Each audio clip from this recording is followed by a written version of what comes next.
Yo guys, what is up? It's Teach here, coming at you again with another video, and we are on our Dino a Day review series, and we're on to the Pelagornis. Now this very unique creature is something that is not very commonly used, but I think it should be used more. Now it's better for smaller, solo, small tribes, stuff like that, but they are a actually incredibly useful tame. They are very fast. They have a 35% movement speed bonus when you actually tame them. So they move very quickly when they're flying. They also, when they land on the water, they swim pretty quickly too. They're kind of like a little cruise missile. I don't know if it's faster than anything else in the water, but it's pretty close to it. And they can land on the water, and you know, that's just amazing that you can do that, because you can just go down, land in the water, and then regain yourself some stamina, which is the really neat part about these guys. Notice how that stamina goes up. Pretty cool. They can also land on land, which is highly unique. So they've got that. I think they're the only dino that can do both land and water and gain stamina back. So if you're like ever being chased by somebody, just go out to sea. They can't do anything about it. They don't have a Pelagornis. So you just run out to sea and they run out of stamina and you win. With these guys, they have some unique stats. They have got a very funky, if you want to call it that, system for leveling. They have decent stamina, but I would crank mine if I was you to about 1,000 or 2,000. For the purpose of this video, about 1,200 is going to be great. Their health, because you're not soaking or anything with that, you're going to be leaving that around whatever it is to start out with. Melee damage is important. You want to crank that melee up for the next part I'm about to show you, because they are really good at harvesting Kairaku, the penguins, okay? The penguins, that's just what they are. And basically it allows them to harvest these guys while in the air, just like swooping down, using their primary attack. And because they actually harvest and gather at the same time, they can gather a crazy amount of polymer. Look at this. So basically, if I just go through this field, because they're one of the few tames in the game that actually, like, so as it hits it, it's harvesting it. I can go through a field of these, whatever you want to call them, Kairaku penguins, and I can gather a asinine amount of polymer.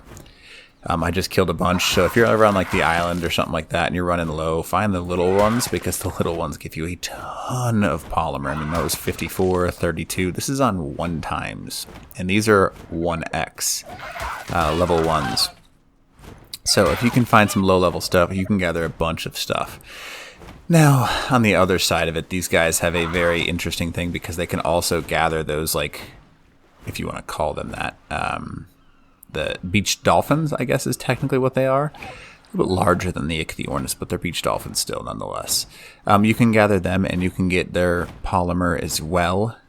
You don't get as much as using a chainsaw, but you still get quite a bit. You get a bunch of hide, bunch of poly, bunch of stuff like that.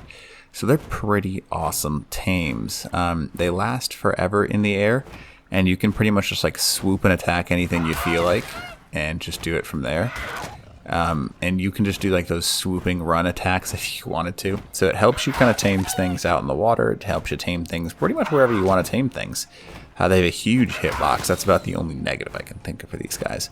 But if you're being chased on land, what's somebody going to do if you just go out in the water and then land? You win. I mean, they can swim, but there are very few dinos. Even a Managarmr, people are like, oh, you can chase somebody in a Managarmr. Yeah, but I just take off out of the water, and then Managarmr's useless, because they can only do a couple of jumps and a dash attack now. So they can keep up with you, but they're not going to be able to really chase you, because eventually they're going to get bored, and you can outrun pretty much anything on these guys. They have an incredible turning radius, so you just like face backwards, and boom, you've done a 180. Pretty unique tame, again, with that ability to use the land and that. Another awesome thing about them that people underuse these things for: land on the water, break out your fishing rod, and you suddenly have a mobile fishing boat. So if you don't like the pond you're in right now, you can switch over to a new pond, like this one over here. I'm just going to jump over here. You can't do this with a raft. Can't really even do it with a chair, but I can land over here, just like this, and boom, I'm in a new pond. Or if I want to go up here, I can land up in this pond up here as well. So these guys are really unique tames. I think they're very awesome for solo players, PvE players, and small tribes. Larger tribes, they probably don't have as much of a value, and that's really just due to the fact that they've probably got quicker ways to harvest things. But if you're fishing, they're pretty awesome, so I take that back. They're pretty useful. So, anyways, the Pelagornis Fishing Master, early organic polymer in crazy levels. Let's just go ahead and check out how much we harvested from those. So 20, 60, 120, 240, let's call it 450 organic polymer on 1 times. Not too shabby, if I may say so myself. So if you're on a boosted server, these things can get you a crazy amount of stuff from flying around with them, which is pretty unique. So I like them. I think you should probably try and get a couple, because fishing with them is pretty cool too, and just finding any fishing hole you want.